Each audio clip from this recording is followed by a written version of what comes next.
Assalamualaikum warahmatullahi wabarakatuh. Perkenalkan, nama saya Naila Sarutunisa, dari kelas 1 PAIB. Di sini saya akan membacakan jurnal sejarah kebudayaan Islam dan lokal. Berikut akan saya bacakan di sini. Agama itu memiliki dua dimensi sekaligus, yaitu teologis dan historis. Sebagai teologis, agama terutama yang bersifat samawi merupakan wahyu Tuhan yang kebenarannya bersifat mutlak dan absolut. Manusia sebagai makhluk pemeluk menerima kehadiran agama sebagai keniscayaan yang tidak bisa dihindari. Sementara, agama adalah dimensi histori, berada dalam ruang sosial, budaya, dan lingkungan yang berkembang secara dinamis. Di masyarakat Jawa tuh, kebudayaan merupakan sentral yang menjadi bagian kehidupan sehari-hari. Dalam konteks kebudayaan, masyarakat Jawa dibagi menjadi dua, yaitu penduduk pesisir dan penduduk pedalaman.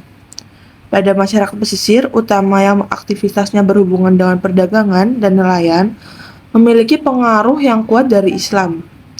Sementara daerah-daerah pedalaman yang bercorak kejawen berpusat pada kota-kota Kerajaan Yogyakarta dan Surakarta, serta Karsidenan, Banyumas, Keduh, Madiun, dan Malang. Secara sosial, masyarakat Jawa terbagi menjadi wong cilik yang umumnya berprofesi sebagai petani, kelompok berpendapatan rendah di kota, dan kaum priai yang terdiri dari pegawai dan kaum intelektual. Selain kedua kelompok sosial, Muhammad Amin Abdullah, Studi Normativitas atau Historias Yogyakarta, agama memiliki sifat fluiditas kebudayaan. Setiap agama memiliki kelenturan untuk beradaptasi dan berinteraksi dengan konsep kebudayaan tertentu. Dengan fluiditas ini, tidak akan ditemukan agama yang murni apabila dibandingkan dengan bentuk paling awal. Agama faktual adalah bentuk interaksinya dengan lingkungan sosial yang terdiri dari manusia, tradisi, dan lingkungan fisik lainnya. Masih terdapat kelompok kecil yang memiliki prioritas yang tinggi, yaitu ningrat atau Doro. Masing-masing kelompok sosial memiliki konstruksi kebudayaan yang dijadikan sebagai etika dan landasan dalam melaksanakan aktivitas kehidupan sehari-hari. Konstruk kebudayaan yang kuat ini memberikan pengaruh signifikan terhadap unsur-unsur lain di luarnya, yang salah satunya adalah agama. Agama yang masuk dalam konstruksinya kebudayaan masyarakat Jawa akan melahirkan corak baru yang khas dalam konstruksi kebudayaan masyarakat Jawa. Di wilayah Jawa Tengah bagian barat sampai selatan yang meliputi Banyumas, Cilacap, Purbalingga, Banjarnegara, dan Kebumen, dalam sejarahnya mempunyai kaitan dengan sejarah kerajaan di Jawa. Sejarah kerajaan Jawa tidak bisa lepas dari eksistensi Majapahit, Kesultanan Demak, Mataram, Yogyakarta, dan Kasunanan Surakarta. Kerajaan-kerajaan di Jawa tersebut secara geografis cukup jauh dari wilayah JTBS. Kondisi ini cukup berpengaruh terhadap konstruk kebudayaan JTBS yang sangat berbeda dengan tradisi kebudayaan keraton. Dari sisi bahasa misalnya, masyarakat JTBS memiliki dialek yang berbeda dengan wilayah eks-kerajaan Jawa di Demak, Yogyakarta, Surakarta, dan Jawa Timur. Dialek yang biasa disebut ngapak menjadi ciri khas Banyumas dalam konstelasi kebudayaan Jawa. Dalam pandangan Ahmad Tohari, nama bahasa Jawa Banyumasan merupakan bentuk lanjutan dari bahasa Jawa asli Kawi. Sementara Wetanan merupakan bentukan baru dari proses politis terutama oleh Sutawijaya. Dengan demikian, wilayah JTBS sebagai berkumpulnya komunitas sosial yang memiliki jarak jauh dari kerajaan memiliki subkultur yang berbeda dengan Jawa pada umumnya. Egalitarianisme ini sebagai corak kehidupan sosial wong cilik dominan dalam kultur masyarakat JTBS. Begitu halnya terkait dengan orientasi kebudayaan yang mengarah pada populisme. Berbeda dengan keraton yang orientasi corak Islam kejawen tersebar ke seluruh wilayah kekuasaan Mataram, termasuk Banyumas. Secara tradisi, Islam model ini tuh cocok dengan karakter masyarakat Banyumas yang masih terpengaruhi secara kuat oleh tradisi Hindu-Buddha dan tradisi agama-agama lokal. Mistisme pada masyarakat Banyumas masih sangat kuat, sehingga pada saat Raden Sutawijaya menginstruksikan seluruh rakyat berpindah ke agama Islam dengan corak kejawen bisa diterima secara masif. Islam kejawen merupakan bentuk pertemuan antara Islam dan budaya melalui pendekatan sufistik. Pendekatan ini relatif menepikan unsur-unsur teknis dari agama seperti syariat atau fikih, melainkan lebih pada orientasi substantif dari keagamaan. Implikasi teknisnya adalah pada masa awal Islam kejawen ala Mataram tidak merubah praktik-praktik agama secara mendasar. Pembahasan mengenai Banyumas sebelum Islam tidak bisa dipisahkan dari sejarah dua kerajaan besar yang menguasai bumi Jawa, yaitu Majapahit dan Pajajaran. Alur Majapahit yang kemudian membentuk Banyumas bisa ditelusuri pada sejarah berdirinya Kadipaten Wirasaba I atau pada abad 15. Sementara jalur kerajaan Pajajaran dapat ditemukan pada sejarah berdirinya Kadipaten Pasir Luhur sekitar abad 14 sampai abad 15. Setelah dua kerajaan tersebut, kerajaan-kerajaan di Jawa Tengah bagian timur, Demak, Pajang, dan Mataram mengambil alih wilayah Banyumas dengan membangun Kadipaten Wirasaba II dan Kadipaten Banyumas pada abad 16 sampai 19. Dengan demikian, Banyumas sebenarnya hanyalah merupakan kota kabupaten yang merupakan bagian dari baik kerajaan Majapahit, Pajajaran maupun kerajaan-kerajaan Jawa Tengah bagian timur. Berdasarkan tulisan Van der Meulen, sejarah Banyumas sebenarnya bisa dikaitkan dengan cerita-cerita sejarah kerajaan Galung Purba sekitar tahun 78 Masehi yang didirikan oleh para pendatang dari Tanah Kutai melalui pantai Cirebon dan menetap di pedalaman Gunung Slamet, Gunung Ciremai, dan Lembah Serayu. Van der Meulen memperkirakan bahwa nama kerajaan Galuh Purba adalah Galuh Sinduala atau Bojong Galuh yang beribu kotakan di daerah Medan Gili. Antara abad 1 sampai 6, sebenarnya banyak nama-nama kerajaan yang memakai kata Galuh sebagai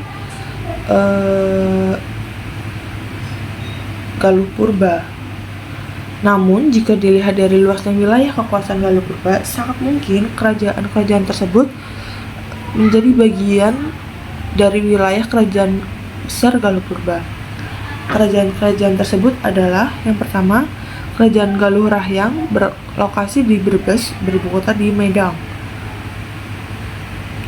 Kedua, Kerajaan Galuh Kalangon berlokasi di Roban, beribu kotakan di Medang Pangramesan. Yang ketiga, Kerajaan Galuh Laleyan berlokasi di Cilacap, beribu kota di Medang Kamulan. Keempat, Kerajaan Galuh Tanduran berlokasi di Pananjung, beribu kota di Bagolo. Yang kelima, Kerajaan Galuh Kumara yang berlokasi di Tegal, beribu kota di Medang Kamulian.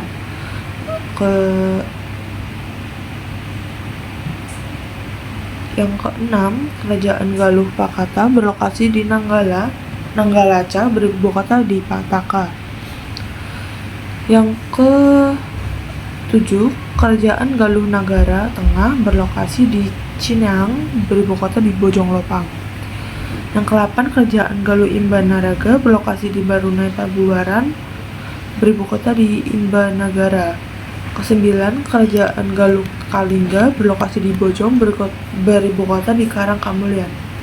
Salah satu alasan bahwa ke-9 kerajaan Galuh di atas adalah bagian dari wilayah kekuasaan Galuh Purba adalah wilayah kerajaan Galuh Purba yang meliputi Indramayu, Cirebon, Brebes, Tegal, Pemalang, Bumiayu, Banyumas, Cilacap, Purbalingga, Banjarnegara, bahkan ada yang menyebut sampai Kedung, Kulon Progo hingga Purwodadi. Berdasarkan babat pustaka raja-raja di Nusantara, terdapat 3 wangsa yang berkembang pada abad ke-7 sampai ke-8, yaitu Mangsa Kalingga, Wangsa Sanjaya, dan Wangsa Salyendra. Hal ini menunjukkan bahwa kerajaan Galuh Kalingga yang sebelumnya merupakan bagian dari kerajaan Galuh Purba lebih populer dari Galuh Purba. Bahkan pamornya telah mematikan keberadaan kerajaan Galuh Purba yang menjadi penguasa sebelumnya. Transformasi kekuasaan dari Tarumanegara, Kalukawali, Galuh dalam beberapa abad sebelumnya melahirkan imperium baru di tanah Jawa, yaitu Kerajaan Pajajaran. Sehingga jika ditarik ke atas, sebenarnya sejarah kerajaan di wilayah Banyumas jauh lebih tua daripada Kerajaan Pajajaran.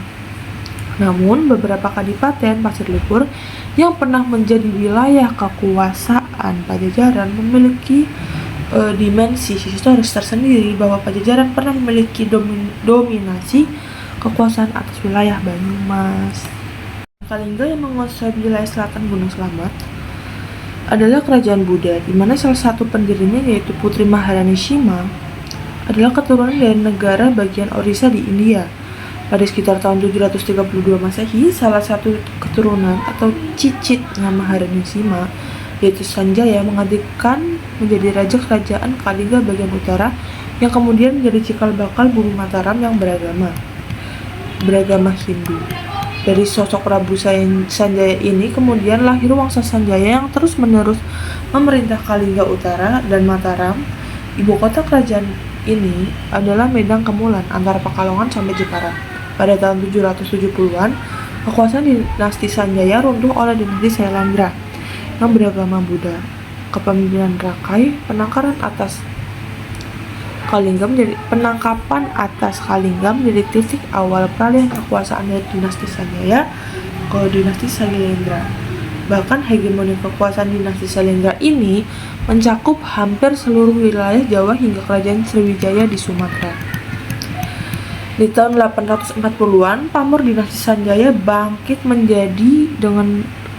kembali dengan munculnya Rakai atau Pikatan sebagai Raja Medang akibat hasil pernikahannya dengan salah satu putri mahkota dinasti Salyendra, yaitu Pramowardhani. Di era Rakai Pikatan, pusat pemerintahan dipindahkan dari Medang Kemulan ke Mamrati di daerah Kedu. Namun akibat dampak dari letusan dahsyat Gunung Merapi, pusat kerajaan akhirnya dipindahkan ke wilayah Jawa Timur. Perpindahan kerajaan Medang ke Jawa Timur inilah yang kemudian menjadi cikal bakal berdirinya kerajaan Majapahit di abad-abad berikutnya. Di kalangan masyarakat Banyumas dikenal Adagium atau Adoh Ratu Cendakwatu. Ini adalah gambaran konkret kondisi Banyumas yang berada pada waktu wilayah periferi, bahkan terisolasi dari pusat pemerintah, tetap mereka sangat dimanjakan oleh alam yang subur. Intensitas dialog yang indah inilah membentuk watak masyarakat Banyumas lebih jujur apa adanya dan dewasa dalam bersikap. Tokoh Bawor adalah representasi dan sekaligus filosofi hidup yang menggambarkan bagaimana Adagium Adoh Ratu Cendakwatu tersebut mengakar dalam kehidupan sosial masyarakat Banyumas. Dari cerita pewayangan, tokoh Bawor dikenal sebagai anak sulung dari Semar. Menariknya, tokoh Bawor hanya ada dalam gaya gerak wayang Banyumas dan Pasundan. Sementara gerak Surakarta tidak dikenal tokoh Bawor. Umumnya, gerak pewayangan hanya mengenal tokoh Petruk, Gareng, Bagong, dan Semar. Sementara sosok Bawor tidak dikenal. Adapun karakter Bawor yang menjiwai perilaku masyarakat orang Banyumas antara lain: yang pertama sabar dan menerima, yang kedua berjiwa dan ksatria, yang ketiga Cacundan, yang keempat Cablaka. Kemudian struktur sosial masyarakat Banyumas yang tergambarkan dalam sosok Bawor meliputi hampir seluruh masyarakat dan budaya penginjongan yang berada di bawah wilayah Karsidenan Banyumas. Hanya saja beberapa daerah secara geografis dan politis berada di bawah kekuasaan kerajaan Mataram dan Kasunanan Surakarta sedikit mengalami perubahan dalam struktur sosialnya, seperti masyarakat Kebumen atau Panjer, Kutowinangun, dan Karanganyar. Dalam sejarahnya, Kebumen pernah menjadi wilayah administrasi Bagelan dalam struktur kekuasaan Kerajaan Mataram dan mempresentasikan kebudayaan negara agung dan juga Kasidenan Banyumas yang disebut mewakili kebudayaan mancanegara. Dalam struktur Kerajaan Mataram, kondisi ini membentuk semacam subkultur sosial budaya yang lahir akibat infiltrasi Bagelan dan Banyumas. Dari kondisi alam, seluruh daratan di Pulau Jawa memiliki kesuburan tanah dan curah hujan yang tinggi. Faktor alam inilah yang kemudian membuat masyarakat Jawa mampu mengembangkan budidaya pertanian lahan basah dengan ekspedisi hasil pertanian yang unik antar satu daerah dengan daerah yang lain. Beberapa daerah yang dikelilingi pegunungan vulkanik serta dataran-dataran tinggi bahkan cenderung terisolasi dari pengaruh sosial politik dunia luar. Pada masa pra-Islam dan kolonialisme Eropa masuk ke Pulau Jawa, masyarakat hanya bertumpu pada sungai-sungai sebagai sarana penghubung antara masyarakat satu dengan daerah-daerah yang lain. Bahkan jauh pendeknya aliran sungai di Jawa turut membentuk mata rantai kekuasaan yang ada kala itu. Sebagai contohnya, aliran Sungai Brantas dan Bengawan Solo yang dijadikan cara penghubung jarak jauh oleh masyarakat telah berhasil membentuk pusat kerajaan besar yaitu Majapahit dan Mataram. Perekonomian masyarakat Jawa termasuk Banyumas sedikit mengalami perkembangan ketika memasuki abad ke-4 di mana kerajaan-kerajaan besar di Jawa, Tarumanegara, Mataram, Majapahit, dan Mataram mulai membuka jalur perdagangan dengan negara-negara lain di kawasan Asia seperti India dan Cina. Pada masa ini, masyarakat tidak lagi hanya mengandalkan sungai sebagai jalur distribusi perekonomian, tapi juga laut dengan berbagai dermaga dan pelabuhan. Profesi masyarakat juga berkembang tidak lagi hanya menjadi petani, melainkan ada yang beberapa menjadi pedagang, eksportir barang, atau penguasa kapal angkut barang. Dalam ensiklopedi Islam disebutkan bahwa Wali Songo atau 9 wali adalah 9 ulama yang merupakan pelopor dalam pejuang pengembangan Islam atau Islamisasi di Pulau Jawa pada abad ke-15. Pada masa Kesultanan Demak, kata wali atau Arab antara lain berarti pembela, teman dekat, dan pemimpin. Dalam pemakaiannya, wali biasanya diartikan sebagai orang yang akrab dengan Allah atau wali luyah, sedangkan kata songo dalam bahasa Jawa artinya berarti 9. Wali Songo secara umum diartikan sebagai 9 wali yang dianggap dekat dengan Allah SWT.